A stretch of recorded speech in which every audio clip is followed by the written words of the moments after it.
اعوذ باللہ من الشیطان الرجیم بسم اللہ الرحمن الرحیم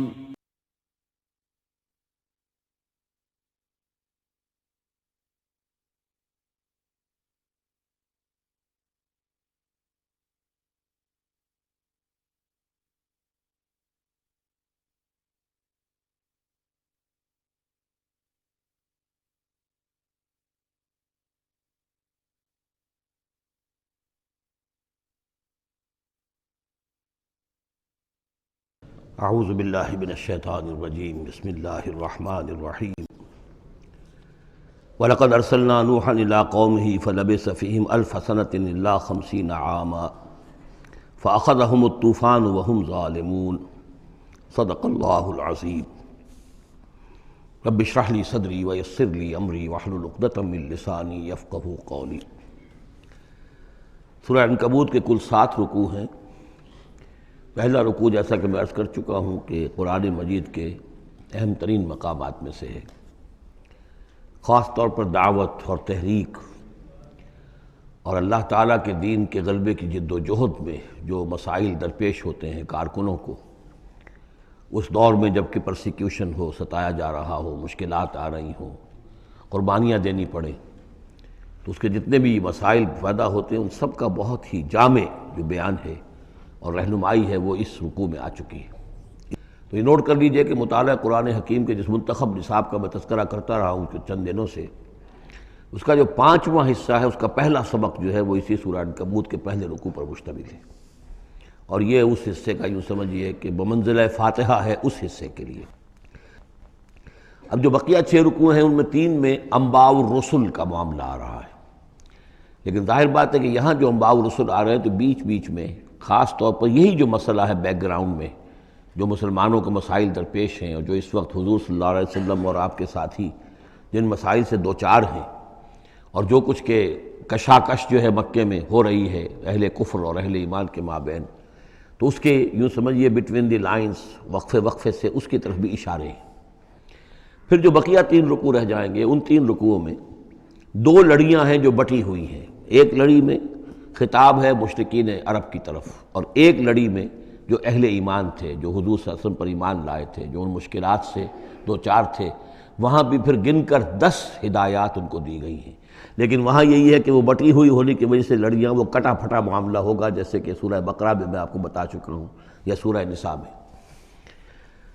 وَلَقَدْ أَرْسَلْنَا نُوحًا إِلَىٰ قَوْمِهِ، اور ہم نے بھیجا تھا نوح کو اس کی قوم کی طرف، فَلَبِثَ فِيهِمْ أَلْفَ سَنَةٍ إِلَّا 50 عَامًا، تو رہا ان کے مابین وہ 1000 برس سے صرف 50 برس کم، 950 برس۔ حضرت نوح کا ذکر کتنی مرتبہ آ چکا ہے، لیکن یہ بات پہلے کبھی نہیں کہی گئی، یہاں کیوں کہی گئی کہ اے مسلمانوں تم ابھی پریشان ہو گئے ہو، ابھی عشق امتحان اور بھی ہیں، اور جیسے کہ سورہ انعام میں آیا تھا، اے نبی اگر آپ کو یہ جھٹلا رہے ہیں وَإِن يُكَذِّبُوكَ فَقَدْ كُذِّبَ رُسُلٌ مِّن قَبْلِكَ، تو آپ سے پہلے ہمارے رسول تھے، انہوں نے صبر کیا۔ ذرا یاد کیجئے کہ ہمارے بندے نوح نے صلی اللہ علیہ السلام 950 برس تک صبر کیا، تو اے مسلمانوں تم سوچو، تم ابھی سے گھبرا گئے ہو۔ یہ موج پریشاں خاطر کو پیغام لبِ ساحل نے دیا ہے، دور وصال بحر کبھی تو موجوں میں گھبرا بھی گئی۔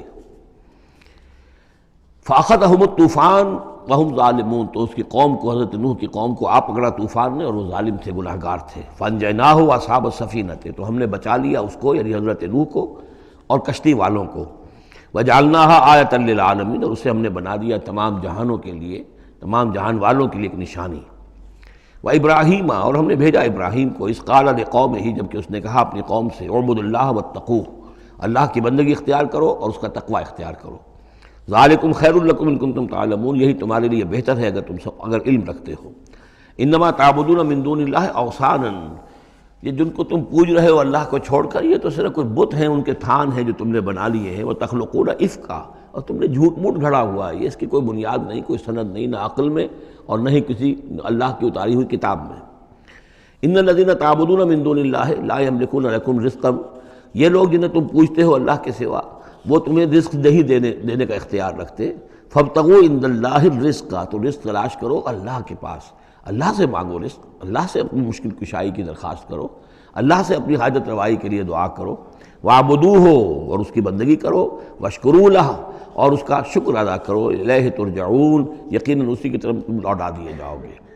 اب یہ ذکر حضرت ابراہیم کا کر کر طویل جو ہے ایک جملہ معترضہ آ رہا ہے کہ رخ موڑ دیا گیا ہے اس وقت جو کشاکش ہو رہی تھی حضور کے اور مشرکین مکہ کے درمیان، اب ذکر اس کا ہو رہا ہے۔ وَإِن تُكَذِّبُوا گویا کہ اب خطاب ہو رہا ہے اہل مکہ سے، اور اگر تم جھٹلا رہے ہو فقد کذب امم من قبلکم، تو دیکھو تم سے پہلے بہت سی قوموں نے جھٹلایا، وما علی الرسول الا البلاغ المبین، اور ہمارے رسول پر محمد پر صلی اللہ علیہ وسلم کوئی ذمہ داری نہیں ہے سوائے واضح طور پر اور صاف صاف پہنچا دینے کے۔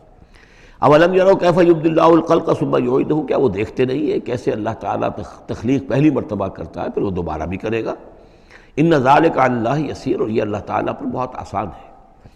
قل سیروا فی الارض فانظروا، اور تو ان سے کہیے کہ ذرا گھومو پھرو زمین میں اور دیکھو کیف بدا الخلق، کیسے اللہ تعالیٰ پہلے تخلیق کیا ہے اس نے خلق کو، ثم اللہ ینشئ النشأۃ الآخرہ، پھر اللہ اٹھائے گا یا اٹھاتا ہے۔ دنیا میں بھی ہو رہا ہے کہ کھیتی جو ہے وہ ختم ہو گئی، پھر اگلی پھر فصل آ گئی، پھر فصل آ گئی، تو یہ تو ایک سائیکل چل رہا ہے، اور پھر یہ کہ اللہ تعالیٰ دوسری مرتبہ تمہیں اسی طرح اٹھا دے گا۔ نشأۃ آخرہ جو ہے آخرت کی جو تمہیں اٹھانا ہے وہ اللہ کے اختیار میں ہے۔ ان اللہ علی کل شیء قدیر، یقیناً اللہ ہر شے پر قادر ہے۔ یعذب من یشاء ویرحم من یشاء، وہ جس کو چاہتا ہے عذاب دیتا ہے دے گا، اور جس کو چاہے گا رحم فرمائے گا۔ وإلیہ تقلبون، اور اسی کی طرف تم لوٹا دیے جاؤ گے۔ وما انتم بمعجزین فی الارض، اور تم اسے شکست نہیں دے سکتے زمین میں، ولا فی السماء، نہ آسمان میں، نہ زمین میں کہیں بھاگ کر نہ آسمان میں کہیں بھاگ کر اللہ کو عاجز کر سکتے ہو۔ وما لکم من دون اللہ من ولی ولا نصیر، اور نہیں ہے کوئی تمہارا اللہ کے سوا نہ حمایتی، یعنی اللہ کے ورے یا اللہ کے مقابلے میں۔ یہ دون کا لفظ بہت سے معنی دیتا ہے عربی زبان میں، دیکھنا ہوتا ہے کس کانٹیکسٹ میں کیا معنی ہے۔ اس کانٹیکسٹ میں اللہ کے مقابلے میں تمہارا کوئی نہ ولی ہوگا نہ نصیر ہوگا، نہ کوئی حمایتی نہ مددگار۔ والذین کفروا بآیات اللہ ولقائہ، اور جن لوگوں نے کفر کیا اللہ کی آیات کا اور اس سے ملاقات کا انکار کیا، اولئک یئسوا من رحمتی، یہ وہ لوگ ہیں جو میری رحمت سے مایوس ہو چکے ہیں، واولئک لہم عذاب علیم، اور ان کے لیے تو دردناک عذاب ہے۔ یہاں یہ جملہ معترضہ ختم ہوا اور اب پھر حضرت ابراہیم کا تذکرہ آ رہا ہے۔ فما کان جواب قومہ، تو نہیں تھا کوئی جواب حضرت ابراہیم کی قوم کا، الا ان قالوا، سوائے اس کے کہ انہوں نے کہا اقتلوہ او حرقوہ، اس ابراہیم کو قتل کر دو یا اسے جلا دو۔ فانجاہ اللہ من النار، تو اللہ تعالیٰ نے انہیں نجات دی آگ سے۔ ان فی ذلک لآیات لقوم یؤمنون، اور یقیناً اس میں نشانیاں ہیں ان لوگوں کے لیے جو ایمان رکھتے ہیں۔ وقال انما اتخذتم من دون اللہ اوثانا مودۃ بینکم فی الحیاۃ الدنیا، اب یہ ہے جو بہت اہم جو بات ہے جو کہی ہے انہوں نے، اور انہوں نے کہا حضرت ابراہیم علیہ السلام نے کہ دیکھو تم نے جو یہ اللہ کے سوا بت بنا رکھے ہیں، انہیں پوجتے ہو، یہ بھی تم بھی جانتے ہو کہ ان کے پاس کچھ نہیں ہے، تم بھی جانتے ہو کہ ان کو کوئی اختیار حاصل نہیں ہے، تم بھی اور واقع ہو چکے میرے متنبع کرنے کے نتیجے میں تم آگاہ ہو چکے ہو کہ یہ تمہاری حماقت ہے، لیکن تم کیوں چمٹے ہوئے ہو؟ مودۃ بینکم فی الحیات الدنیا، دنیا کی زندگی میں تمہاری باہمی محبتیں جو ہے وہ چمٹا رہی ہیں۔ اب کیا کریں، ہماری قوم ہے، ہماری برادری ہے، ہمارا خاندان ہے، وہ سب یہی کر رہا ہے، میں اگر چھوڑ دوں گا تو میں آؤٹ کاسٹ ہو جاؤں گا، میں تو نکل جاؤں گا پھر برادری سے، اکیلا آدمی کیسا رہے۔ یہ چیزیں ہیں کہ جو انسان کو پھر جمع کر رکھتی ہیں۔ جیسے عصبیت کا ذکر آیا تھا پچھلی صورت میں کہ اب عصبیت نہیں ہونی چاہیے، اسی طریقے سے یہ عصبیت ہی نہیں بلکہ یہ کہ جتنے بھی رشتہ داریاں ہیں، دوستیاں ہیں، کاروبار ہیں، یہ معاملہ جو ہے کہ حق تم پر منکشف ہو چکا ہے، تم جان چکے ہو کہ یہ صرف کوئی شے نہیں ہے یہ تم کر رہے تھے، تمہارے آباء و اجداد نے جو رسمیں ڈالی ہوئی ہیں، اور تمہیں میں نے متنبع کر دیا ہے، تم نے اپنے جیوں میں جھانک کر دیکھ لیا ہے، اپنے گریبان میں جھانک کر دیکھ لیا ہے، اور تم پر یہ بات منکشف ہو چکی ہے کہ جو میں کہہ رہا ہوں وہ ٹھیک ہے، پھر بھی تم جو چمٹے ہوئے ہو اپنے اس نظام کے ساتھ، تو اس کا سبب صرف ایک ہے، وقال انما اتخذتم من دون اللہ اوثانا مودۃ بینکم فی الحیاۃ الدنیا، تمہاری باہمی محبتیں جو ہیں دنیا کی زندگی میں وہ تمہیں چمٹائے رہتی ہیں۔ یہی معاملہ ہے اس دنیا میں جب کوئی تحریک اٹھتی ہے اللہ کے دین کے کام کرنے کے لیے، اور بہت مخلص لوگ اس میں شامل ہوتے ہیں، محنت کرتے ہیں، کوشش کرتے ہیں۔ فرض کیجئے کسی شخص سے کوئی غلطی ہو گئی، کوئی غلط رخ مڑ گئی تحریک، اب وہ تحریک جو ہے وہ کافی عرصے کے بعد اس کے اثرات ظاہر ہوئے، اس کے نتائج جو ہے لوگوں کے سامنے آ رہے ہیں، محسوس بھی ہو جاتا ہے کہ یہ واقعتاً ہم کسی غلط راستے پر آ گئے ہیں، لیکن یہ کہ پھر وہ ایک عصبیت جماعتی ایسی پیدا ہو جاتی ہے کہ سب کچھ ماننے کے باوجود پھر اس جماعت کو چھوڑنے کو تیار نہیں ہوتے۔ ہماری دوستیاں ہیں، ہماری رشتہ داریاں ہیں، ہمارے کاروباری تعلقات ہیں، یا یہ کہ کچھ لوگوں کے تو اپنے مفادات بھی اس میں شامل ہو جاتے ہیں، اس لیے کہ کچھ عرصے کے بعد ہر جماعت جو ہے وہ ایک فرقہ بن جاتی ہے۔ جیسے کہ آپ کو معلوم ہے کہ اللہ تعالیٰ نے اس امت کے لیے جو ہے وہ 3 چیزوں کا بندوبست کیا ہے ختم نبوت کے خلا کو پر کرنے کے لیے۔ نبوت ختم ہو گئی محمد الرسول اللہ پر، تو جو خلا پیدا ہوا وہ 3 چیزوں سے پر ہوا۔ نمبر 1، قرآن کی حفاظت کا ذمہ اللہ نے لے لیا، جب نہ تورات کا لیا تھا نہ انجیل کا لیا تھا۔ نمبر 2، ہر صدی میں مجددین کے اٹھانے کا اہتمام کر لیا، ایسے لوگ اٹھاتے رہے، نبی تو نہیں ہوں گے، وہی نہیں آئے گی، لیکن وہ دین کو تازہ کریں گے، دین کی حقیقی تعلیمات جو لوگ بھول چکے ہوں گے دوبارہ یاد دلائیں گے، دین کی اصل حقائق کی طرف متوجہ کریں گے۔ اور تیسرا یہ کہ ایک جماعت ضرور قائم رہے گی حق پر، لا تزال فی امتی طائفۃ قائمین علی الحق۔ اب ہوتا کیا ہے، ایک صدی میں کوئی ایک مجدد اٹھا، اس نے ایک محنت کی، کوشش کی، جد و جہد کی، کچھ لوگ اس کے گرد آ گئے، جمع ہو گئے، آوان و انصار ہو گئے، وہ ایک جماعت بن گئے۔ لیکن یہ کہ اگلی نسل میں کیا ہوگا، یہ لوگ جو آئے تھے اس کے ساتھ، یہ تو آئے تھے فیس ویلیو پر اس کو قبول کرنے کے، یہ دعوت صحیح ہے، لیکن ان کی اولاد اب اس لیے چمٹ رہی ہے کہ ہمارے والد تھے اس جماعت میں۔ اب یہ عصبیت کا ایک سلسلہ شروع ہوا۔ تیسری نسل میں آ کر پھر یہ ہو جاتا ہے، اتنے عرصے میں اس جماعت کا ایک حلقہ بن گیا، اس کے آپس کے دوستیاں ہیں، تعلقات ہیں، لین دین بھی ہے، رشتہ داریاں بھی ہو گئی ہیں، لہذا وہ ایک فرقے کی شکل اختیار کر لیتے ہیں۔ اب اس فرقے کے ساتھ چمٹ کر لوگ رہتے ہیں، لیکن پھر اللہ تعالیٰ کسی اور کو اٹھاتا ہے، اور پھر کوئی اللہ کا بندہ جو ہے اسی کام کو اثر نو شروع کرتا ہے۔ یہی ہوتا آیا ہے، اسی لیے ہر صدی میں مجددین، اس لیے کہ تیسری نسل میں آ کر دعوت جو ہے وہ لازماً اس کے اندر خرابی پیدا ہو جاتی ہے۔ اس لیے کہ حضور نے بھی فرمایا، خیر امتی قرنی ثم الذین یلونہم ثم الذین یلونہم، بہترین میری امت کا دور تو ہے میرا اپنا دور، پھر وہ جو میرے بعد ہیں، اور پھر وہ جو ان کے بعد ہیں۔ تو 3 نسلوں کو آپ نے خیر قرار دیا ہے۔ اس کے بعد ظاہر بات ہے زوال آیا ہے، ہمارے ہاں بھی آیا ہے۔ جب حضور کی قائم کی ہوئی جماعت میں زوال آ گیا تو اور کون ہوگا بڑا سے بڑا شخص کہ جس کی قائم کی ہوئی کسی جماعت میں زوال نہ آئے۔ تو یہ تو چیزیں ہوتی ہیں، لیکن ہر شخص کو ہر وقت دیکھنا چاہیے کہ آج کے دور میں دین کا وہ کام کس کے حوالے اللہ نے کیا ہے، کس کو توفیق دی ہے جو صحیح طریقے پر اس کام کو کر رہا ہے، اور اس کا ساتھ دینا چاہیے۔ کسی جماعتی عصبیت، جس طرح کسی قبائلی عصبیت کے اندر مبتلا نہیں ہونا چاہیے، ایسے ہی کسی جماعتی عصبیت میں بھی مبتلا نہیں ہونا چاہیے۔ یہ ہے وہ اہم بات جو یہاں آئی ہے۔ قال انما اتخذتم من دون اللہ اوثانا مودۃ بینکم فی الحیاۃ الدنیا ثم یوم القیامۃ یکفر بعضکم بعضا ببعض، پھر قیامت کے تم ایک دوسرے کا انکار کرو گے، تم ابھی تو بڑی دوستیاں ہیں، بڑا گٹھ جوڑ ہے۔ وَيَلْعَنُ بَعْضُكُمْ بَعْضًا، اور تم میں سے بعض دوسروں کو لعنت کریں گے۔ وَمَأْوَاكُمُ النَّارُ، اور تم سب کا ٹھکانہ ہوگی آگ۔ وَمَا لَكُم مِّن نَاصِرِينَ، اور نہیں ہوگا کوئی تمہارے لیے مدد کرنے والے۔ فآمن لہ لوط، تو حضرت لوط ایمان لے آئے حضرت ابراہیم پر، وہ ان کے بھتیجے تھے۔ وقال انی مہاجر الی ربی، اور حضرت ابراہیم نے کہا میں اپنے رب کی طرف ہجرت کر رہا ہوں۔ وہ اپنا ملک چھوڑ کر چلے آئے شام کی طرف۔ قرآن مجید میں کہیں بھی پھر اس کے بعد یہ تذکرہ نہیں ملتا کہ ان کی قوم کا کیا حشر ہوا، پیچھے ان کو ہلاک کیا گیا، کیا ہوا، واللہ عالم۔ انہ هو العزیز الحکیم، یقیناً اللہ تعالیٰ زبردست ہے، حکمت والا۔ ووہبنا لہ اسحاق و یعقوب، اور ہم نے اسے اسحاق جیسا بیٹا دیا، یعقوب جیسا پوتا دیا۔ وجعلنا فی ذریتہ النبوۃ والکتاب، اور پھر ہم نے اسی کی نسل میں، اسی کی اولاد میں نبوت اور کتاب رکھ دی۔ یہ نوٹ کر لیجئے کہ حضرت ابراہیم علیہ السلام کے بعد کوئی نبی، کوئی رسول اس دنیا میں ان کی نسل سے باہر نہیں آیا، لیکن یہ کہ ان کی نسل کہاں کہاں پھیلی ہے یہ ہم نہیں جانتے۔ حضرت ابراہیم کے بیٹے حضرت اسحاق، ان کی نسل کتنی تھی، کہاں کہاں گئی ہے۔ تورات نے تو محفوظ رکھا ہے صرف یعقوب کو، اس لیے کہ بنی اسرائیل کیونکہ یہ لوگ ہیں، اس اپنی نسلی وہ جو بات تھی اس کے حوالے سے حضرت یعقوب کے بارے میں تو ساری چیزیں موجود ہیں۔ حضرت اسحاق کی کوئی اور بیٹا بھی تھا کہ نہیں تھا، عیسو تھا مثلا، تو وہ عیسو کہاں ہے، اس کی اولاد کہاں گئی۔ اس طرح بنی قطورہ، کئی بیٹے تھے حضرت ابراہیم کے حضرت قطورہ سے، تو ان میں سے صرف ایک کا ہمیں تذکرہ ملتا ہے، اور وہ ہے حضرت شعیب جس نسل میں آئے ہیں، مریم کی اولاد، باقی کہاں گئے۔ تو اسی طریقے سے یہ کہ یہ جو در حقیقت یہ اولاد ابراہیم کہاں کہاں پھیلی ہے، جیسے کہ میرا گمان ہے کہ ہندوستان میں بھی آئی ہے۔ نہ صرف یہ کہ ہو سکتا ہے کہ حضرت اسحاق کی اولاد میں سے عیسو کی اولاد آئی ہو اور وہ یہاں پر آباد ہوئی ہو، لیکن یہ کہ ان کا تعلق بھی یہ خاص طور پر برہمن طبقہ جو ہے، میں سمجھتا ہوں کہ وہ اسی طریقے سے ابراہیم کی نسل سے ہے۔ برہمن ابراہیم سے تعلق رکھنے والا برہمن، تو یہ میں سمجھتا ہوں کہ لفظی جو ہے اس کے اندر مناسبت موجود ہے۔ واللہ عالم، یقین سے ہم نہیں کہہ سکتے، الا یہ کہ کوئی شخص ہسٹری کا اس کو اپنا ریسرچ کا موضوع بنائے، بڑا عالم ہو وہ لائبریریاں جو ہیں کھنگالے اور پرانی تاریخیں دیکھے شاید۔ وَوَهَبْنَا لَهُ إِسْحَاقَ وَيَعْقُوبَ وَجَعَلْنَا فِي ذُرِّيَّتِهِ النُّبُوَّةَ وَالْكِتَابَ، ہم نے اسی کی نسل میں، اسی کی اولاد میں نبوت اور کتاب رکھ دی۔ طویل عرصے تک وہ نبوت و کتاب آتی رہی حضرت یعقوب کی اولاد میں، پھر آخری نبوت و رسالت حضرت اسماعیل کی اولاد میں۔ وَآتَيْنَاهُ أَجْرَهُ فِي الدُّنْيَا، ہم نے اسے اجر جو ہے دنیا میں بھی عطا فرمایا۔ وَإِنَّهُ فِي الْآخِرَةِ لَمِنَ الصَّالِحِينَ، اور یقیناً وہ آخرت میں ہمارے بڑے نیک بندوں میں سے ہیں۔ وَلُوطًا، اور ہم نے لوط کو بھیجا، اِذْ قَالَ لِقَوْمِهِ إِنَّكُمْ لَتَأْتُونَ الْفَاحِشَةَ، جب انہوں نے کہا اپنی قوم سے، یہ جو قوم کہا گیا مجازن، حقیقتاً وہ قوم ان کی نہیں تھی، حضرت لوط جو ہے وہ تو بھیجے گئے ہیں ان شہروں کی طرف، یہی ایک استثناء ہے، ورنہ ہر قوم کی طرف رسول اسی کی امت اسی میں سے بھیجا گیا۔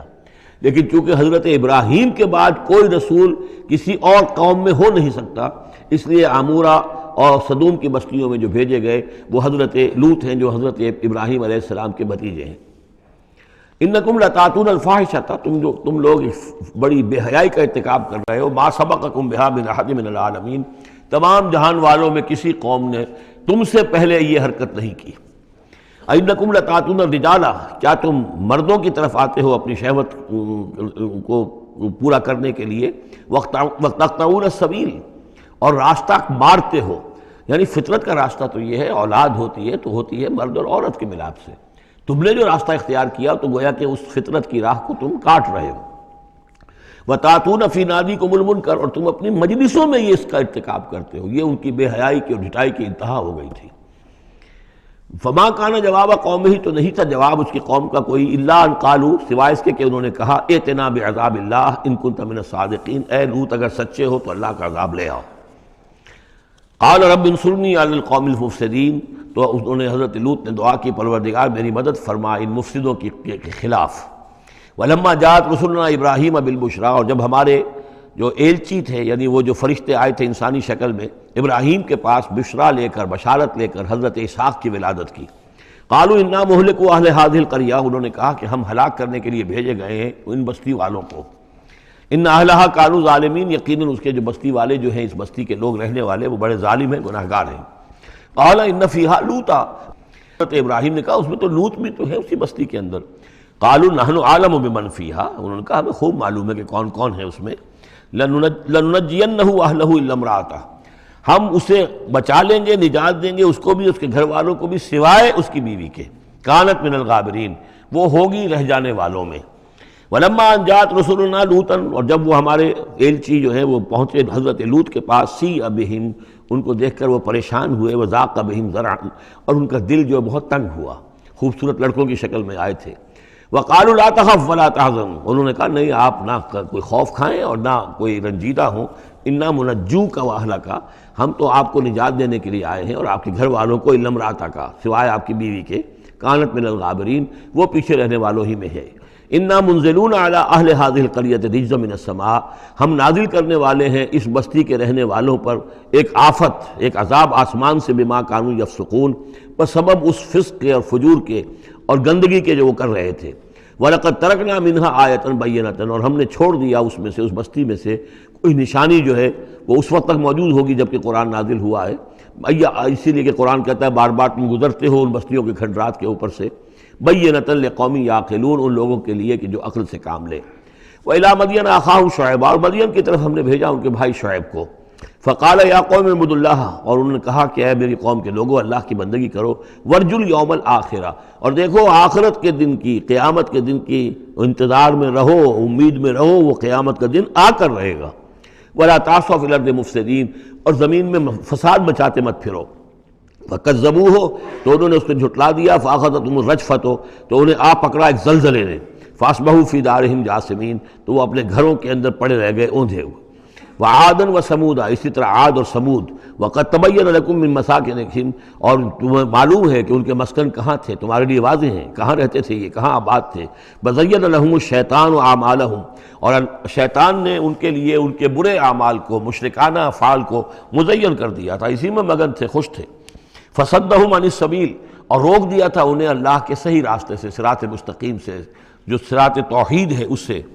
وَكَانُوا مُسْتَبْصِرِينَ، حالانکہ وہ تھے بہت ہوشیار، بہت غور کرنے والے، سوچنے والے، بڑے دانشور تھے، لیکن یہ کہ یہ بڑے دانشور جو ہے کسی جگہ ایسا بھی ہوتا ہے، بہت بڑا عقل مند انسان جو ہے وہ اپنے ناک کے نیچے کے پتھر سے ٹھوکر کھاتا ہے۔ اور اس کی سب سے بڑی مثال جو ہے وہ ہمارے آج کل کے سائنسدان ہیں، کتنی باریکیاں دیکھ رہے ہیں اس کائنات کی، سب کچھ دیکھ لیا، اللہ نظر نہیں آتا، کہاں سے کہاں دیکھ رہے ہیں، کتنی بڑی بڑی ٹیلیسکوپس ہیں، اور کتنے ٹریلین وہ لائٹ ایئرز کے اوپر دریافت کر رہے ہیں کہ نیا ستارہ وجود میں آ گیا، سب کچھ ہو رہا ہے، لیکن یہ کہ ان تمام چیزوں کو دیکھنے کے باوجود ان کا دماغ اللہ کی طرف منتقل نہیں ہوتا۔ یہ ہے کہ ایک طرف سے اندھے ہیں، ایک آنکھ کھلی ہے، ایک آنکھ اندھی ہے۔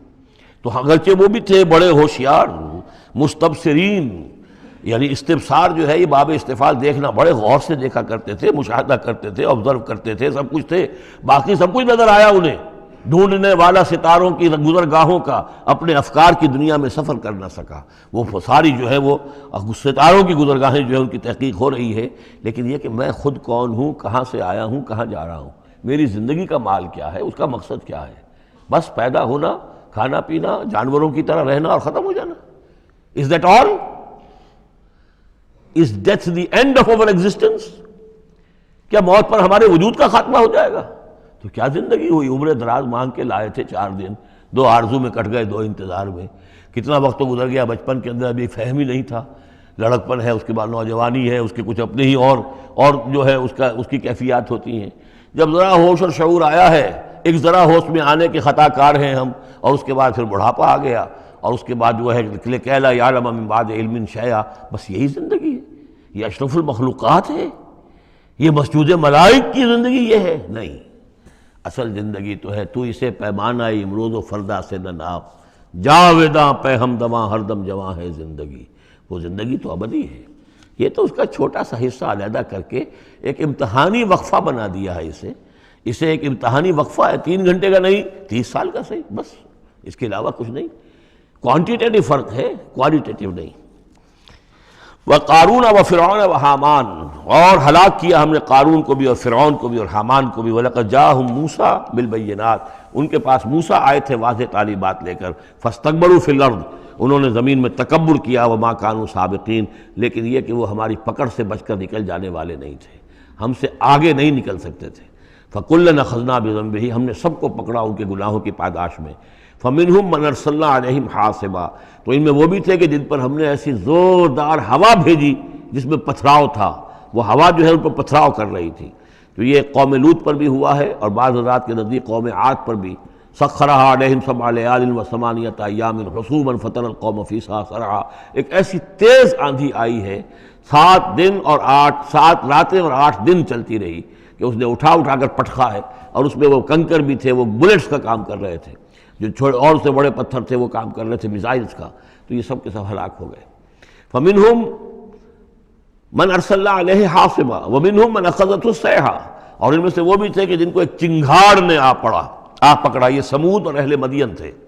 ومنہم من خسفنا به الارض، ان میں وہ بھی تھے کہ جنہیں ہم نے زمین میں دھسا دیا، یہ قارون کا معاملہ ہے جو سورہ قصص میں آ چکا ہے۔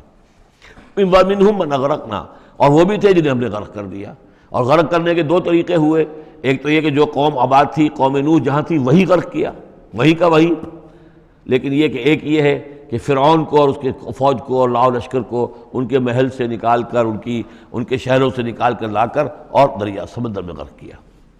وما كان الله ليظلمهم، لیکن اللہ تعالیٰ ان پر ظلم کرنے والا نہیں تھا، ولكن كانوا انفسهم يظلمون، بلکہ یہ تو وہ خود اپنے اوپر ظلم کر رہے تھے۔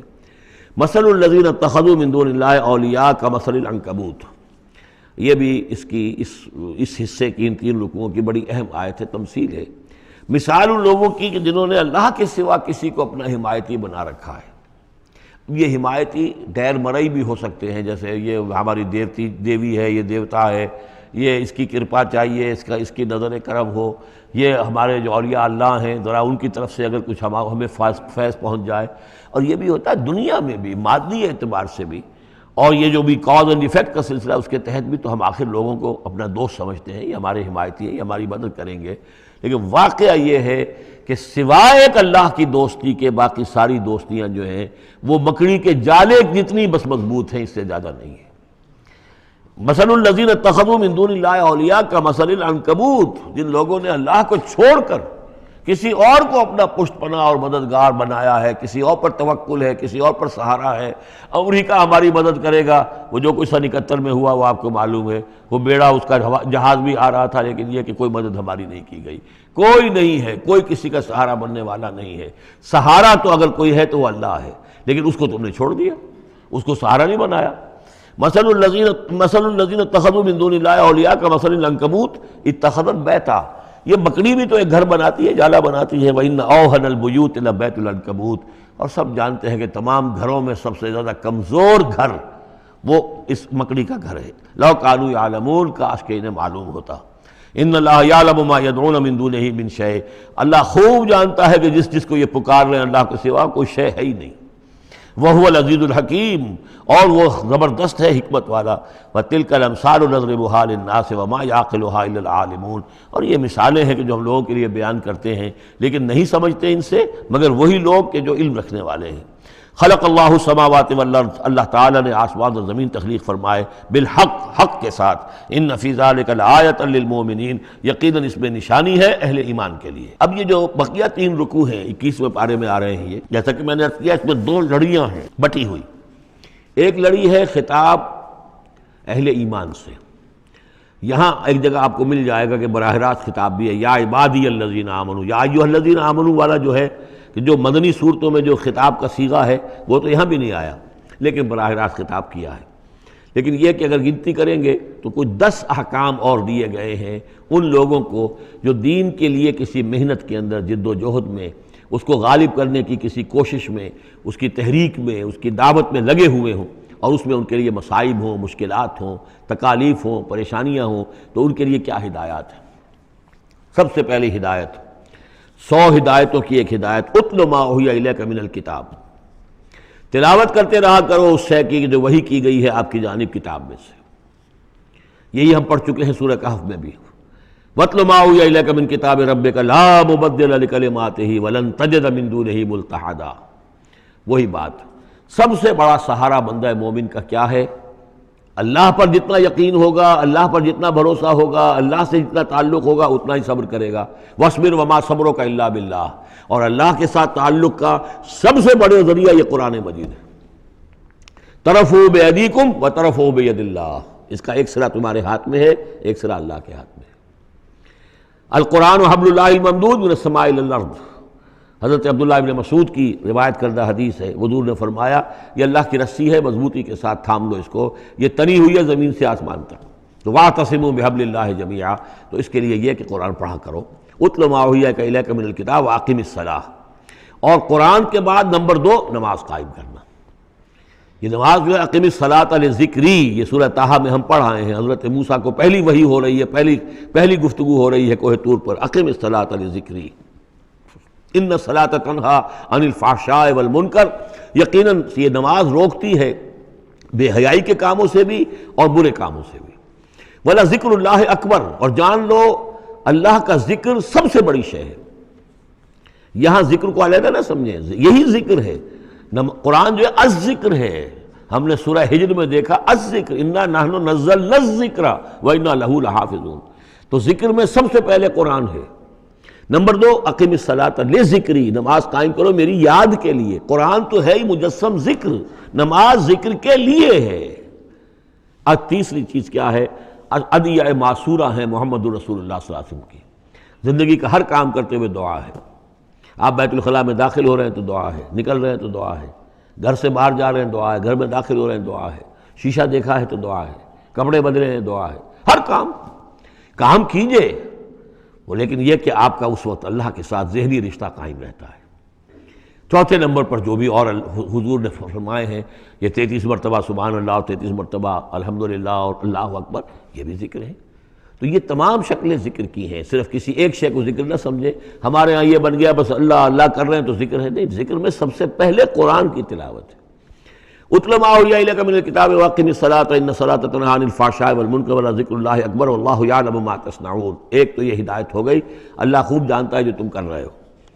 دوسری ہدایت ولا تجادلوا اہل الکتاب الا باللتی احسن، جنہیں پہلے تم سے کتاب دی گئی تھی ان سے جھگڑا مت کرو مگر بہترین طریقے پر، ان سے بات کرو تو بڑے ہی اسلوب سے کرو، خوبصورتی سے کرو، بات کو سمجھانے کے لیے کرو، ان کی توہین نہ ہو کہ جذبات کو آپ بھڑکنے نہ دیں، ان میں حمیت جاہلی جو ہے اپنی امکانیت تک تو کوشش کریں کہ وہ بھڑکے نہ، باقی پھر وہ جو کرتے ہیں اللہ کے ہاں وہ ذمہ دار ہوں گے، لیکن ان سے گفتگو کرو تو بڑے عمدگی کے ساتھ کرو۔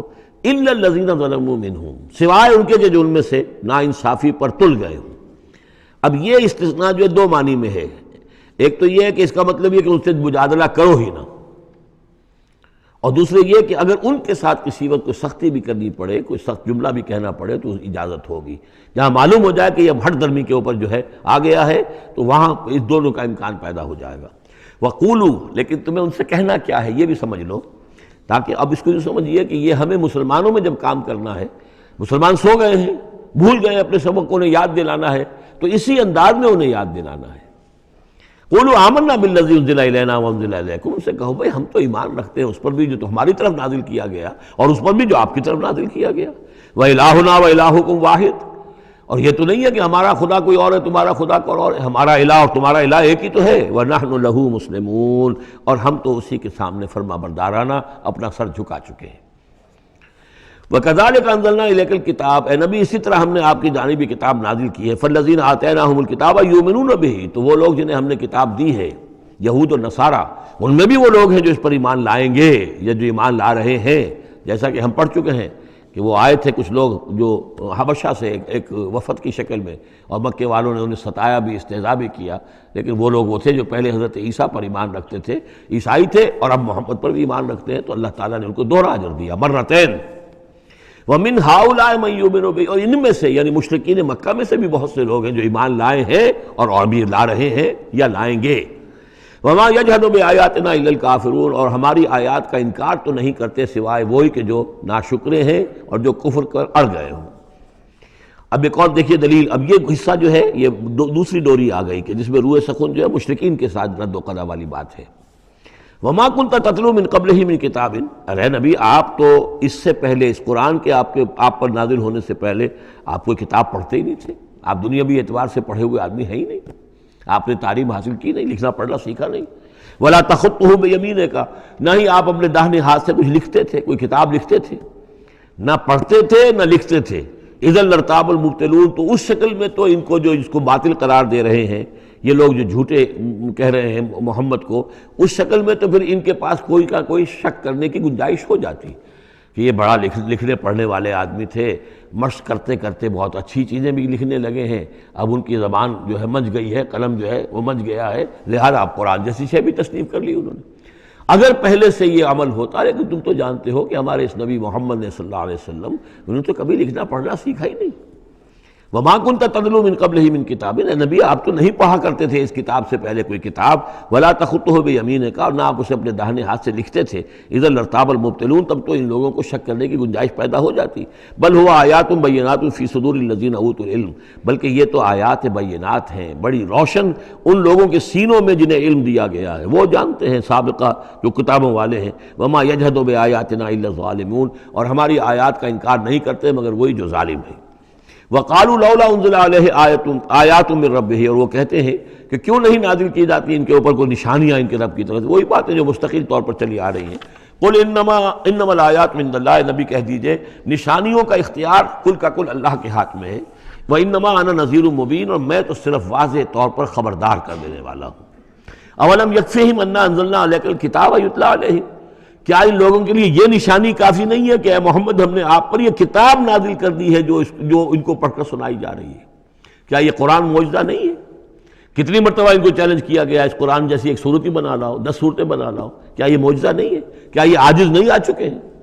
اولم یکفہم، تو کیا یہ نشانی ان کے لیے کافی نہیں؟ اگر تو حق کا طالب ہو، ہدایت کا طالب ہو، تو یہ نشانی بھی کافی ہے۔ اولم یکفہم انا انزلنا علیک الکتاب یتلی علیہم ان فی ذلک لرحمۃ وذکری لقوم یؤمنون، یقیناً اس میں رحمت ہے اور یاد دہانی ہے، تذکیر ہے ان لوگوں کے لیے کہ جو مانتے ہیں۔ قل کفی باللہ بینی و بین شہیدا بینکم شہیدا، کہہ دیجئے میرے اور تمہارے درمیان اللہ کافی ہے بطور گواہ، وہ جانتا ہے کہ اس نے مجھے رسول بنایا ہے، وہ جانتا ہے کہ قرآن اس نے مجھ پر نازل کیا ہے۔ یعلم ما فی السماوات والارض، وہ جانتا ہے جو کچھ کہ آسمانوں میں ہے اور زمین میں ہے، والذین آمنوا بالباطل، اور وہ لوگ جو باطل پر ایمان رکھتے ہیں، وکفروا باللہ، اور اللہ کا کفر کرتے ہیں، اولئک هم الخاسرون، یقیناً وہی لوگ ہوں گے جو خسارے پانے والے ہیں۔ وَيَسْتَعْجِلُونَكَ بِالْعَذَابِ، یہ جلدی مچا رہے ہیں کہ لے آؤ عذاب، وَلَوْلَا أَجَلٌ مُّسَمًّى، اور اگر پہلے سے ایک وقت معین طے نہ ہو چکا ہوتا، لَجَاءَهُمُ الْعَذَابُ، تو پھر ان پر عذاب آ چکا ہوتا، وَلَيَأْتِيَنَّهُمْ بَغْتَةً، اور وہ ان پر آئے گا تو اچانک آئے گا، وَهُمْ لَا يَشْعُرُونَ، اور انہیں پتہ بھی نہیں ہوگا۔ یستعجلونک بالعذاب، یہ نبی پھر دوبارہ یہ الفاظ آئے، نوٹ کیجئے، بہت لطیف بات ہے، یہ عذاب کی جلدی مچا رہے ہیں۔ وَإِنَّ جَهَنَّمَ مُحِيطَةٌ بِالْكَافِرِينَ، حالانکہ جہنم ان کا احاطہ کر چکی ہے۔ یہ ایسے ہی ہے کہ جیسے کسی شہر کے باہر دشمن آ چکا ہو اور اس نے محاصرہ کر لیا ہو، شہر والوں کو پتہ ہی نہ ہو۔ تو اس طریقے سے وہ چونکہ غیر مرئی ہے، جہنم نظر نہیں آ رہی، ورنہ حقیقت میں تو جہنم ان کا احاطہ کر چکی ہے۔ یوم یغشاہم العذاب، جس دن کے عذاب ان کو آ کر ڈھانپ لے گا، ان پر چھا جائے گا، من فوقہم ومن تحت ارجلہم، ان کے اوپر سے بھی اور ان کے نیچے سے بھی، ان کے قدموں کے نیچے سے بھی۔ وَيَقُولُ ذُوقُوا مَا كُنتُمْ تَعْمَلُونَ، اور پھر کہا جائے گا چکھو اپنے کرتوتوں کا مزہ۔ اب یہاں وہ تیسری ہدایت آ رہی، دو پہلے میں نے گنوائی تھی، اتل ما اوحی الیک من کتاب ربک، من الکتاب واقم الصلاۃ ان الصلاۃ تنہی عن الفحشاء والمنکر ولذکر اللہ اکبر۔ دوسری ولا تجادلوا اہل الکتاب الا بالتی احسن الا الذین ظلموا منہم۔ اب دیکھیے تیسری، یا عبادی الذین آمنوا ان ارضی واسعۃ فایای فاعبدون، اے میرے وہ بندو جو ایمان لائے ہو۔ پورے مکی قرآن میں یہ آیت ہے براہ راست خطاب، یا آئے گی آگے چل کر یا عبادی الذین اسرفوا علی انفسہم، بس یا ایھا الذین آمنوا، یہ مکی مدنی دور کی اصطلاح ہے۔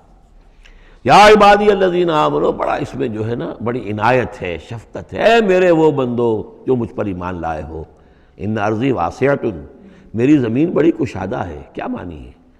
اگر مکے میں تم پر تمہارا قافیہ تنگ کر دیا گیا ہے، اگر مکے میں زندگی تمہارے لیے محال کر دی گئی ہے توحید پر رہتے ہوئے، چھوڑ دو اس مکے کو۔ یہ ہجرت کا اشارہ ہے۔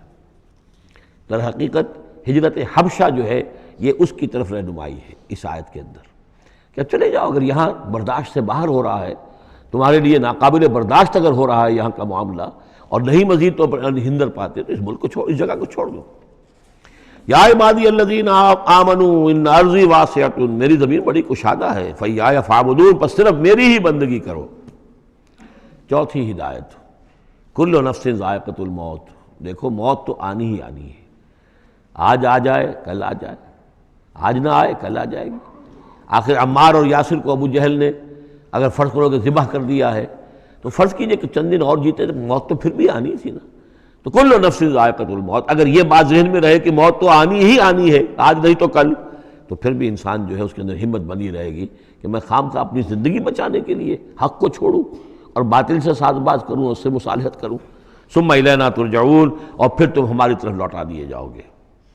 پانچویں بات، والذین آمنوا وعملوا الصالحات لنبوئنہم من الجنۃ غرفا، ہمارے اس وعدے پر پختہ یقین رکھو کہ جو ایمان لائیں گے اور نیک عمل کریں گے، ہم لازماً ان کو جگہ دیں گے اس جنت کے بالا خانوں میں، جو سورہ فرقان کے آخری رکوع میں آیا تھا، اولئک یجزون الغرفۃ بما صبروا، انہیں غرفہ بالا خانہ ملے گا۔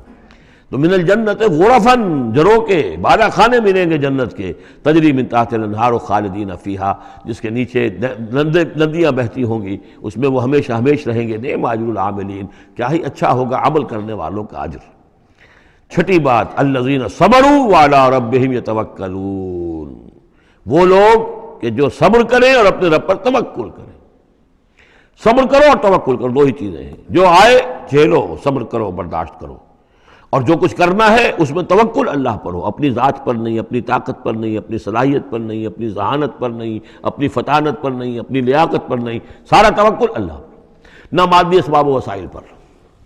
اگلی ہدایت اور آ رہی ہے، وَكَأَيٍّ مِّن دَابَّةٍ لَا تَحْمِلُ رِزْقَهَا، یہ بھی نہ سمجھو کہ تمہارا رزق جو ہے کسی کے قبضے میں ہے وہ روک دے گا، اور تمہیں کیا کھاؤ گے کیا پیو گے۔ وَكَأَيٍّ مِّن دَابَّةٍ، تم دیکھتے نہیں کتنے حیوانات ہیں زمین میں، لا تحمل رزقها، کیا وہ اپنا رزق اٹھائے پھرتے ہیں؟ بڑا پیارے الفاظ ہیں انجیل میں، متی کی انجیل میں حضرت مسیح علیہ السلام کا جو پہاڑی کا وعظ ہے، اس میں انہوں نے اپنے شاگردوں سے خطاب کر کے کہا، کیوں فکر کرتے ہو کہ کیا کھاؤ گے کیا پیو گے؟ جنگل کی چڑیوں کو نہیں دیکھتے؟ نہ وہ کاشت کرتی ہیں، نہ ہل چلاتی ہیں، نہ بیج بوتی ہیں، نہ فصل کاٹ کر کہیں رکھتی ہیں، نہ کھتے بھرتی ہیں، پھر بھی میں تم سے کہتا ہوں کہ وہ خالی پیٹ صبح گھر سے نکلتی ہیں، شام کو آسودہ ہو کر آ جاتی ہیں۔ تو جو رب تمہارا جو رب ان کو چڑیوں کو کھلا رہا ہے وہ تمہیں نہیں کھلائے گا؟ اور کیوں فکر کرتے ہو کہ کیا پہنو گے، لباس کہاں سے ملے گا؟ جنگل کی سوسن کو نہیں دیکھتے کہ جتنا خوبصورت لباس اس کو اللہ نے دیکھ رکھا ہے؟ یہ جو بھی پودے ہیں اور جو پھول ہیں ان کے، تو سلیمان بھی اپنی ساری شان و شوکت کے باوجود ویسا ملبس نہ تھا، ویسا خوبصورت لباس تو سلیمان کو بھی میسر نہیں تھا جو اللہ نے ان پھولوں کو دے رکھا ہے۔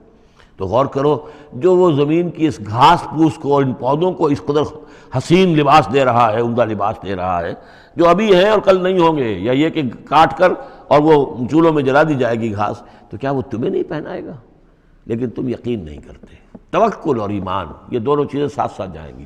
جتنا اللہ پر ایمان ہے اتنا ہی توکل ہوگا، جتنا ایمان کمزور ہے توکل بھی نہیں ہو سکے گا۔ تو الذین صبروا علی ربہم یتوکلون وکأی من دابۃ لا تحمل رزقہا، یہ سارے جو ہیں چوپائے اپنا رزق لیے نہیں پھرتے، اللہ یرزقہا وایاکم، اللہ انہیں بھی رزق دیتا ہے، تمہیں بھی دے گا، وہو السمیع العلیم، اور یقیناً وہ سب کچھ سننے والا جاننے والا ہے۔ ایسا نہیں کہ اسے معلوم نہ ہو کہ میرا بندہ بھوکا ہے، میرا وفادار، میرا سپاہی، میرے دین کے لیے کام کرنے والا، اسے یہ معلوم نہ ہو کہ اس کو احتیاج ہے، اس کی کوئی ضرورت ہے۔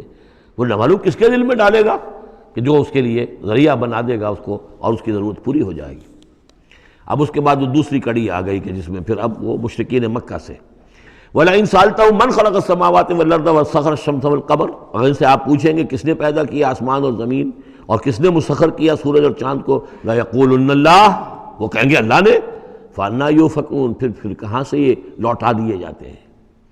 اللہ یبسط الرزق لمن یشاء من عبادہ ویقدر لہ، یہ اللہ ہی ہے کہ جو اپنے بندوں میں سے جس کے لیے چاہتا ہے رزق کو کشادہ کر دیتا ہے، اور جس کے لیے چاہتا ہے ماپ تول کر دیتا ہے، کم کر دیتا ہے۔ ان اللہ بکل شیء علیم، یقیناً اللہ تعالیٰ ہر چیز کا علم رکھتا ہے۔ وَلَئِن سَأَلْتَهُم مَّن نَّزَّلَ مِنَ السَّمَاءِ مَاءً فَأَحْيَا بِهِ الْأَرْضَ مِن بَعْدِ مَوْتِهَا، اور اگر آپ ان سے پوچھیں گے کس نے برسایا آسمان سے پانی اور زندہ کیا زمین کو اس کے مردہ ہو جانے کے بعد، لَيَقُولُنَّ اللَّهُ، وہ کہیں گے فوراً اللہ نے کیا۔ قُلِ الْحَمْدُ لِلَّهِ، کہو پھر کل حمد کل شکر بھی اللہ ہی کے لیے ہے، بل اکثرہم لا یعقلون، لیکن یہ لوگ ان کی اکثریت عقل سے کام نہیں لیتی۔ اب اگلی اور ہدایت آ رہی اہل ایمان کے لیے، وما هذه الحیاۃ الدنیا الا لہو ولعب وان الدار الآخرۃ لہی الحیوان لو کانوا یعلمون۔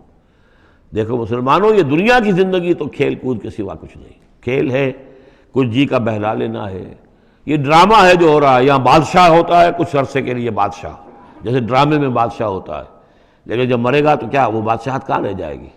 ایسے ہی ڈرامے سے نکل آئے گا، لباس اتار دے گا تو ایک ایکٹر کا ایکٹر ہے، چاہے وہ فقیر تھا پہلے اس ڈرامے کے اندر، اور دوسرا ایکٹر جو ہے بادشاہ تھا، باہر نکل کر 3 گھنٹے کے بعد دونوں کے دونوں ایک جیسے ہیں، اور وہ نہ وہ بادشاہ ہے نہ وہ فقیر ہے۔ یہ ہے عارضی سا ہے، لیکن یہ کہ ان الدار الآخرۃ لہی الحیوان، یقیناً آخرت کا گھر وہ ہے اصل زندگی وہ ہے۔ لو کانوا یعلمون، کاش کہ ہمیں معلوم ہوتا، لو کننا نعلم، کاش کہ ہمیں معلوم ہوتا۔ یہ بھی نوٹ کر لیجئے، آخرت کو صرف مان لینا کہ ہاں آخرت ہے، بعد سے بعد الموت ہے، یہ کافی نہیں ہے۔ یہ معلوم ہو کہ اصل زندگی وہی ہے۔ میں نے جو اس کی تشبیہ جو ہے بیان کی ہے بعض مواقع پر، کہ ایک کتاب ہوتی ہے، اس کا دیباچہ بھی ہوتا ہے، اس کا کوئی ضمیمہ بھی ہوتا ہے، چھوٹا سا ضمیمہ۔ ہمارا جو تصور ہے وہ یہ کہ اصل کتاب زندگی تو یہ دنیا کی زندگی ہے، ہاں ایک ضمیمہ اب لگا ہوا ہے آخرت کا، اس کی اہمیت ہمارے نزدیک اتنی ہے۔ ضمیمہ ہے بس، دنیا کی زندگی اصل زندگی ہے۔ ہونا کیا چاہیے کہ یہ دنیا کی زندگی تو دیباچہ ہے، اصل کتاب جو ہے وہ آخرت کی زندگی ہے۔ یہ ریشو پروپورشن کم سے کم، حالانکہ ویسے تو فائنائٹ اور انفائنائٹ کے درمیان کوئی ریشو پروپورشن ہو ہی نہیں سکتی، ایک لامحدود زندگی اور ایک محدود زندگی، کیا اس میں ریشو پروپورشن ہوگی؟ لیکن یہ کہ پھر بھی اگر کوئی کرنی ہے تو دیباچہ اور کتاب زندگی اصل موت کے بعد کھلے گی، یہ دیباچہ ہے، یہ مقدمہ ہے۔ ہم نے کیا سمجھا ہے اصل زندگی، کتاب زندگی یہ ہے، ہاں ایک ضمیمہ بھی اس کے ساتھ ہے جس کا نام آخرت ہے۔ فَإِذَا رَكِبُوا فِي الْفُلْكِ، پھر انہی مشرکین سے پھر خطاب ہو رہا ہے، اور یہ مضمون کئی بار آ چکا ہے۔ جب یہ سوار ہوتے ہیں کشتی میں دعوا اللہ مخلصین لہ الدین، تو پھر یہ اللہ ہی کو پکارتے ہیں اس کے لیے اپنی اطاعت کو خالص کرتے ہوئے. فلما نجاہم الی البر، اور جب اللہ تعالیٰ انہیں نجات دے دیتا ہے خشکی کی طرف، اذا ہم یشرکون، تو پھر یہ شرک کرنا شروع کر دیتے ہیں. لیکفروا بما آتیناہم، تاکہ یہ ناشکری کریں اور کفر کریں ہماری دی ہوئی نعمتوں کی، ولیتمتعوا، اور تاکہ بس مزے اڑا لیں. فسوف یعلمون، پھر یہ جان لیں گے. الہاکم التکاثر حتی زرتم المقابر کلا سوف تعلمون ثم کلا سوف تعلمون. اصل حقیقت اس وقت کھلے گی. اولم یروا انا جعلنا حرما آمنا، یہ پھر اہل ایمان سے کہا جا رہا ہے، کیا یہ دیکھتے نہیں کہ ہم نے حرم کو ان کے لیے امن کی جگہ بنا دیا ہے. وَيُتَخَطَّفُ النَّاسُ مِنْ حَوْلِهِمْ، اور لوگ جو ہیں اچک لیے جاتے ہیں ان کے ارد گرد سے. باقی عرب کے اندر تو امن و امان تھا ہی نہیں. أَفَبِالْبَاطِلِ يُؤْمِنُونَ وَبِنِعْمَةِ اللَّهِ يَكْفُرُونَ، تو کیا یہ باطل پر ایمان رکھتے ہیں اور اللہ کی نعمت کا یہ کفران کر رہے ہیں. وَمَنْ أَظْلَمُ مِمَّنِ افْتَرَىٰ عَلَى اللَّهِ كَذِبًا أَوْ كَذَّبَ بِالْحَقِّ لَمَّا جَاءَهُ، اس شخص سے بڑا ظالم اور کون ہوگا جس نے کوئی چیز گھڑ کر اللہ کی طرف منسوب کر دی، اور اسی طرح وہ شخص کہ جس نے اللہ کی طرف سے آئے ہوئے حق کی تکذیب کر دی جبکہ اس کے پاس آیا. یہ دونوں ہم بدن جرم ہیں. یعنی اگر میں جھوٹ موٹ قرآن جو ہے خود تصنیف کر کے اللہ کی طرف منسوب کر رہا ہوں تو مجھ سے بڑا ظالم اور گناہ گار کوئی نہیں. لیکن یہ بھی سوچ لو، اگر واقعتاً یہ اللہ کا کلام ہے جو میں تمہارے سامنے پیش کر رہا ہوں اور تم اس کی تکذیب کر رہے ہو تو تم سے بڑا ظالم کوئی نہیں. الیس فی جہنم مثوی للکافرین، تو کیا جہنم ہی میں ٹھکانہ نہیں ہے ان کافروں کا. اور آخری آیت جو ہے پھر اسی سیغے میں لنہدین والذین جاہدوا فینا، اہل ایمان کے دلجوئی کے لیے گھبراؤ نہیں، پریشان نہ ہو. والذین جاہدوا فینا لنہدینہم سبلنا، وہ لوگ کہ جو ہماری راہ میں جہاد کریں، محنت کریں، کوشش کریں، جد و جہد کریں، قربانیاں دیں، اظہار کریں، انہیں مطمئن رہنا چاہیے. ہمارا پختہ وعدہ ہے، مؤکد وعدہ ہے، ہم لازماً ان کی رہنمائی کریں گے اپنے راستوں کی طرف. لَنَهْدِيَنَّهُمْ سُبُلَنَا وَإِنَّ اللَّهَ لَمَعَ الْمُحْسِنِينَ، اور یقیناً اللہ تعالیٰ ساتھ ہے اہل احسان کے، جو اللہ تعالیٰ کے پر ایمان اور یقین اس درجے کا رکھتے ہوں اور اس کے لیے تن من دھن لگانے کے لیے تیار ہوں، تو اللہ ان کے ساتھ ہے. یعنی اللہ کی نصرت ساتھ ہے، اللہ کی مدد ساتھ ہے، اللہ کی تائید ساتھ ہے. سورۃ الروم، بسم اللہ الرحمن الرحیم. الف لام میم، غلبت الروم فی ادنی الارض وهم من بعد غلبهم سیغلبون فی بضع سنین للہ الامر من قبل ومن بعد ویومئذ یفرح المؤمنون بنصر اللہ ینصر من یشاء وهو العزیز الرحیم. وعد اللہ لا یخلف اللہ وعدہ ولکن اکثر الناس لا یعلمون. یہ سورہ روم جو ہے، اس میں آغاز میں جو مضمون آیا ہے وہ اس اعتبار سے بہت اہم ہے کہ ایک تاریخی پس منظر بھی ہے اس کا، اور ایک بہت بڑی پیشن گوئی تھی کہ جو ان آیات میں کی گئی تھی کہ جو پھر صحیح ایگزیکٹلی جیسے کہ پیشن گوئی اللہ نے کی تھی ان آیات میں وہ پوری ہوئی. یہ آپ ذہن میں رکھیے کہ بہت طویل عرصے تک، کئی 100 برس تک تاریخ کے اندر، جب یہ ایرانی امپائر بنی ہے کہ خسرو سے، سائرس سے کے زمانے سے 2500 سال پہلے جو بادشاہ تھا ذوالقرنین، تو ایک بڑی سلطنت یہ تھی، اور دوسری بڑی سلطنت جو تھی وہ سلطنت روما تھی. سلطنت روما کا سب سے بڑا حصہ تو خیر روم جو یورپ کے اندر تھا، لیکن یہ کہ یہ ترکی کا پورا علاقہ اور مغربی میڈیٹرینین کے ساتھ ساتھ جو ساحل ہے یہ ان کے پاس ہوتا تھا. ان دو حکومتوں میں جیسے سی سو ہوتا ہے، جھولا جھول رہی تھی تاریخ. کبھی ایرانیوں میں کوئی زوردار طاقتور بادشاہ اٹھا باصلاحیت، اس نے حملہ کیا اور رومیوں کو دھکیل دیا وہ یورپ کے اندر اور ایشیا خالی کرا لیا. کبھی رومیوں میں کوئی زبردست طاقتور کوئی بادشاہ اٹھا جو کہ جس کے اندر صلاحیت تھی، وہ آ کر ایرانیوں کو دھکیلتا ہوا پیچھے لے جاتا تھا.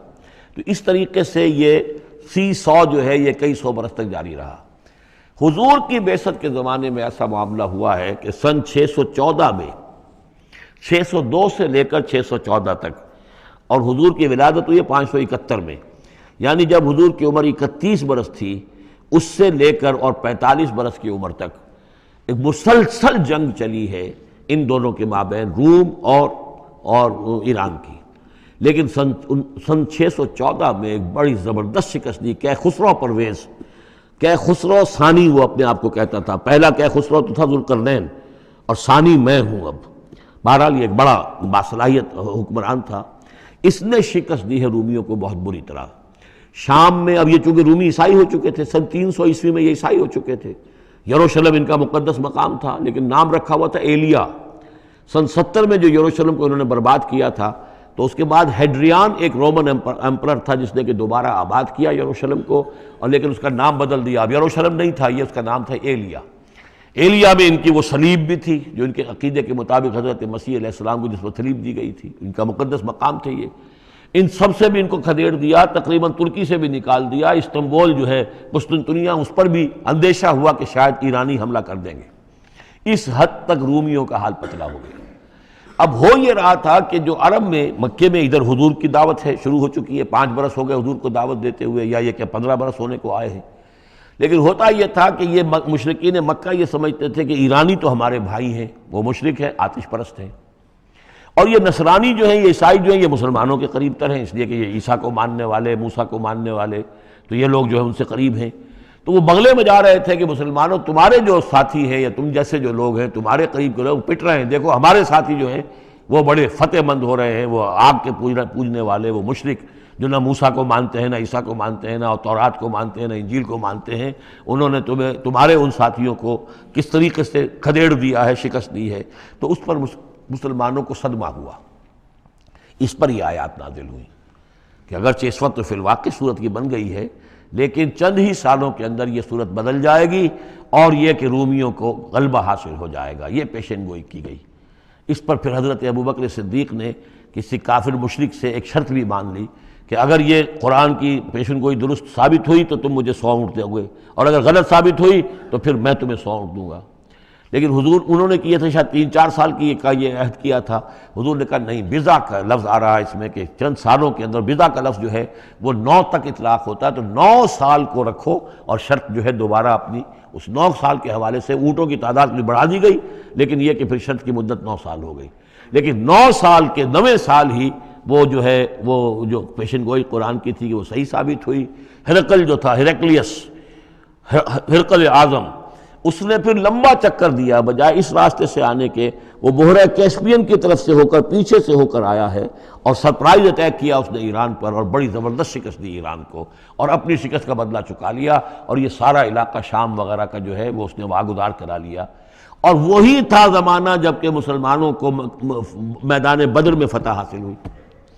تو یہ شکست 2 خوشیاں جمع ہو گئی مسلمانوں کے لیے، کہ ایک تو یہ کہ جو ان کے قریب تر تھے یعنی عیسائی، ان کو فتح حاصل ہو گئی مشرکین کے ساتھ کے مقابلے میں، کہ جو مشرکوں سے قریب تر تھے، آتش پرست تھے. دوسرے یہ کہ خود انہیں فتح حاصل ہو گئی، فتح مبین، الفرقان آ گیا بدر کا. اس کا ذکر ہے ان آیات میں. الف لام میم غلبت الروم، رومی مغلوب ہو گئے، فی ادنی الارض، قریب کی سرزمین میں. وہ جغرافیہ تو آپ کو دکھایا تھا نقشہ، جزیرہ نمائے عرب، اور اس کے اوپر ایک طرف شام ہے، ایک طرف عراق ہے، اور ادھر عراق کے ساتھ میں ایران ہے. تو قریب جزیرہ نمائے عرب سے قریب ترین ممالک ہیں. فی ادنی الارض، قریب کے ملک میں رومی غالب آ گئے. لیکن وہم من بعد غلبہم سیغلبون، وہ اپنی اس مغلوبیت کے بعد ان قریب دوبارہ غالب آئیں گے. فی بضع سنین، چند سالوں میں. اور یہ بضع کا لفظ جو ہے یہ 9 تک پر اس کا اطلاق ہوتا ہے، 10 سے کم 9. تو حضور نے اسی لیے کہا کہ 9 سال، چونکہ تم شرط مان رہے، اور شرط اس وقت تک شرط لگانا حرام قرار نہیں دیا گیا تھا. ابھی نہ جوئے کی حرمت آئی ہے، نہ شراب کی حرمت آئی ہے، اس لیے اس میں آپ کوئی تعجب نہ کریں کہ حضرت ابوبکر نے شرط لگائی. تو فرمایا الف لام میم غلبت الروم فی ادنی الارض وهم من بعد غلبہم سیغلبون فی بضع سنین للہ الامر من قبل ومن بعد. اللہ ہی کا اختیار تھا، اللہ ہی کے ہاتھ میں تھا سارا معاملہ، پہلے بھی اور بعد میں بھی. وَيَوْمَئِذٍ يَفْرَحُ الْمُؤْمِنُونَ، اس روز اہل ایمان خوشیاں منائیں گے. ایک خوشی تو اس کی ہوگی کہ عیسائیوں کو فتح ہو گئی آتش پرستوں پر، اور بے نصر اللہ ہے، اللہ کی مدد بھی آئے گی ان کے پاس. یعنی غزوہ بدر کا لفظ تو نہیں آیا، لیکن اہل ایمان کو جو ہے اس وقت فرحت ہو گئی بے نصر اللہ، اللہ کی مدد سے. ینصر من یشاء، وہ مدد کرتا ہے جس کی چاہتا ہے. وہو العزیز الرحیم، اور وہ زبردست ہے، رحم فرمانے والا. وعد اللہ، یہ اللہ کا وعدہ ہے، یہ ہو کر رہے گا. لا یخلف اللہ وعدہ، اور اللہ تعالیٰ اپنے وعدے کے خلاف نہیں کرتا. ولکن اکثر الناس لا یعلمون، لیکن اکثر لوگ علم نہیں رکھتے. یہ ہیں وہ 6 آیات کہ جو اس موقع پر نازل ہوئی ہیں. اور اس کو سمجھ لیجئے کہ یہ تقریباً 614 عیسوی، جبکہ حضور صلی اللہ علیہ وسلم کو دعوت دیتے ہوئے تقریباً 5 برس ہو گئے تھے. 610 میں 5واں برس تھا، 610 میں آپ پر وحی شروع ہوئی ہے. اور پھر 9 برس کے بعد وہ غزوہ بدر بھی ہوا اور ان کو بھی فتح حاصل ہو گئی. یعلمون ظاہرا من الحیات الدنیا، یہ لوگ جو ہیں، اب یہ باقی تو جو مدنی صورت مکی صورت ہے سورہ روم، اور یہ بہت مشابہ ہے سورہ نحل کے، اللہ تعالیٰ کی نعمتوں کے حوالے سے، اللہ تعالیٰ تذکیر بے آلاء اللہ کے حوالے سے اس کا مضمون وہی ہے بنیادی۔ یعلمون ظاہرا من الحیات الدنیا، یہ لوگ دنیا کی زندگی کو بھی صرف ظاہر کو جانتے ہیں، وہم عن الآخرۃ ہم غافلون، اور آخرت سے یہ بالکل ہی غافل ہیں۔ یعنی دنیا کی زندگی تو حقیقت یہ ہے کہ یہ مزرعۃ الآخرہ ہے، دنیا کی زندگی کی بھی اصل حقیقت یہ ہے کہ یہ کھیتی ہے جس میں بونا ہے آخرت میں کاٹنے کے لیے۔ وہ یہ بھول گئے کہ یہ آخرت کی کھیتی ہے، باقی جو ظاہر ہے اس کا کھاؤ پیو عیش کرو، بس یہی ان کے سامنے رہ گیا ہے، اور آخرت ان کے ذہنوں سے بالکل اوجھل ہو گئی ہے۔ اولم یتفکروا فی انفسہم، کیا یہ اپنی ذات میں غور نہیں کرتے؟ وان ما خلق اللہ السماوات والارض وما بینہما الا بالحق، نہیں پیدا کیا اللہ نے آسمانوں کو اور زمین کو، جو کچھ بھی ان دونوں کے مابین ہے، مگر حق کے ساتھ، واجل مسمى، اور ایک وقت معین تک کے لیے۔ یہ دائمی نہیں ہے، ہمیشہ رہنے والی نہیں ہے، اور یہ ایسے ہی کار عبث نہیں ہے۔ ربنا ما خلقت ھذا باطلا سبحانک فقنا عذاب النار وَإِنَّ كَثِيرًا مِّنَ النَّاسِ بِلِقَاءِ رَبِّهِمْ لَكَافِرُونَ، اور یقیناً بہت سے لوگ جو ہیں اپنے رب سے ملاقات کا انکار کرتے ہیں۔ اولم یسیروا فی الارض فینظروا کیف کان عاقبۃ الذین من قبلہم، تو کیا یہ لوگ زمین میں گھومے پھرے نہیں ہیں کہ وہ دیکھتے کہ کیا انجام ہوا ان کا جو ان سے پہلے تھے۔ کانوا اشد منہم قوۃ، وہ کہیں زیادہ تھے شدید ان کے مقابلے میں قوت میں، وَأَثَارُوا الْأَرْضَ وَعَمَرُوهَا، اور انہوں نے زمین کو کاشت کیا اور اس کو آباد کیا، اکثر مما عمروها، اس سے کہیں زیادہ جتنا کہ انہوں نے آباد کیا ہے۔ وجاءتهم رسلهم بالبینات، اور ان کے پاس بھی آئے تھے ان کے رسول کھلی نشانیاں لے کر اور واضح تعلیمات لے کر۔ فما کان اللہ لیظلمہم، تو اللہ تعالیٰ ان پر ظلم کرنے والا نہیں تھا، ولکن کانوا انفسہم یظلمون، بلکہ انہوں نے خود اپنی جانوں پر آپ ہی ظلم کیا۔ ثم کان عاقبۃ الذین اساءوا السوء، پھر اس کے بعد جن لوگوں نے برے کام کیے، بری روش اختیار کی، تو ان کا پھر انجام بھی برا ہوا۔ ان کذبوا بآیات اللہ، انہوں نے اللہ تعالیٰ کی آیات کو جھٹلایا، وکانوا بہا یستہزئون، اور وہ اس کا ٹھٹھا کرتے رہے۔ اللہ یبدأ الخلق ثم یعیدہ، اللہ تعالیٰ پہلی مرتبہ پیدا کرتا ہے، ثم یعیدہ، یعیدہ بار بار آیا ہے، اس کا ترجمہ کہیں میں حال میں کر رہا ہوں اور کہیں مستقبل میں۔ فعل مضارع جو عربی زبان میں وہ دونوں کو کور کرتا ہے۔ اللہ تعالیٰ کیسے پیدا کرتا ہے؟ پہلی مرتبہ، اور پھر دوبارہ پیدا کرتا ہے، یعنی فصل ہے ایک ہوئی ہے، پھر اس کے بعد دوسری ہوئی ہے، تیسری ہوئی ہے، اور یہ بھی ہے کہ دوبارہ پیدا کرے گا یعنی آخرت میں۔ ثم الیہ ترجعون، پھر تمہیں اسی کی طرف لوٹ جانا ہے۔ ویوم تقوم الساعۃ یبلس المجرمون، جس روز قیامت قائم ہو جائے گی مجرم اس روز جو ہیں بالکل مایوس ہو کر رہ جائیں گے۔ ولم یکن لہم من شرکائہم شفاع، اور نہیں ہوں گے ان کے شریکوں میں سے کوئی بھی ان کے لیے شفاعت کرنے والے۔ وَكَانُوا بِشُرَكَائِهِمْ كَافِرِينَ، اور خود یہ بھی اس روز پھر اپنے ان شرکاء کا کفر کریں گے جب دیکھیں گے کہ وہ ہمارا کوئی مدد کرنے کو تیار نہیں۔ وَيَوْمَ تَقُومُ السَّاعَةُ يَوْمَئِذٍ يَتَفَرَّقُونَ، جس روز قیامت قائم ہوگی اس روز یہ تقسیم ہو جائیں گے، پولرائزیشن ہو جائے گی، علیحدہ علیحدہ ہو جائیں گے۔ کیا ہوگی پولرائزیشن؟ فَأَمَّا الَّذِينَ آمَنُوا وَعَمِلُوا الصَّالِحَاتِ فَهُمْ فِي رَوْضَةٍ يُحْبَرُونَ، تو وہ لوگ جو ایمان لائے تھے اور جنہوں نے نیک عمل کیے تھے وہ ہوں گے باغ میں، اور وہاں ان کی آؤ بھگت ہو رہی ہوگی، تواضع ہو رہی ہوگی۔ وَأَمَّا الَّذِينَ كَفَرُوا وَكَذَّبُوا بِآيَاتِنَا وَلِقَاءِ الْآخِرَةِ، اور وہ لوگ جنہوں نے کفر کیا تھا اور ہماری آیات کو جھٹلایا تھا اور آخرت کی ملاقات کا انکار کیا تھا، فَأُولَٰئِكَ فِي الْعَذَابِ مُحْضَرُونَ، تو وہ عذاب میں حاضر کر دیے جائیں گے، پکڑے ہوئے گرفتار کر کے عذاب میں لا کر حاضر کر دیے جائیں گے۔ فَسُبْحَانَ اللَّهِ حِينَ تُمْسُونَ وَحِينَ تُصْبِحُونَ، یہ اسی انداز میں دیکھیے سورہ نحل میں یہ آیت آئی تھی، بس اور انعام میں بھی۔ پھر اللہ ہی پاک ہے اس وقت بھی جب تمہیں شام ہوتی ہے، تم شام کرتے ہو، وحین تصبحون، اور جب کہ تم دوپہر ہوتی ہے، وحین تصبح جب صبح کرتے ہو، وَلَهُ الْحَمْدُ فِي السَّمَاوَاتِ وَالْأَرْضِ، اور اسی کے لیے ہے حمد اور تعریف آسمانوں میں اور زمین میں، وَعَشِيًّا وَحِينَ تُظْهِرُونَ، اور رات کے وقت بھی اور جب کہ دوپہر ہوتی ہے، ظہر کا وقت ہوتا ہے۔ یہ بھی نمازوں کے اوقات ہی کے حوالے سے، صبح کے وقت کی نماز ہے، شام کے وقت کی نماز ہے، رات کی نماز ہے، ظہر کی نماز ہے۔ یخرج الحی من المیت، وہ نکالتا ہے زندہ کو مردہ سے۔ انڈا بے جان شے ہے، اس میں زندگی کے کوئی آثار موجود نہیں ہے، اس میں سے چوزہ برآمد ہوتا ہے جاندار۔ ویخرج المیت من الحی، اسی طرح مرغی سے انڈا برآمد ہوتا ہے، اور بھی جو بہت سی چیزیں کہ جو نکل رہی ہیں۔ ویحیی الارض بعد موتہا، اور وہ زندہ کر دیتا ہے زمین کو اس کے مرنے کے بعد۔ وَكَذَلِكَ تُخْرَجُونَ، اور اسی طریقے سے تم کو بھی نکال لیا جائے گا قبروں سے، زمین میں جہاں تم دفن ہوگے، جہاں تمہارے اجزاء تحلیل ہو چکے ہوں گے، لیکن اللہ تعالیٰ اسی طریقے سے اس مردہ زمین میں سے جیسے فصل نکال لیتا ہے تمہیں نکال لے آئے گا۔ بارک اللہ لی ولکم فی القرآن العظیم ونفعنی وإیاکم بالآیات والذکر الحکیم۔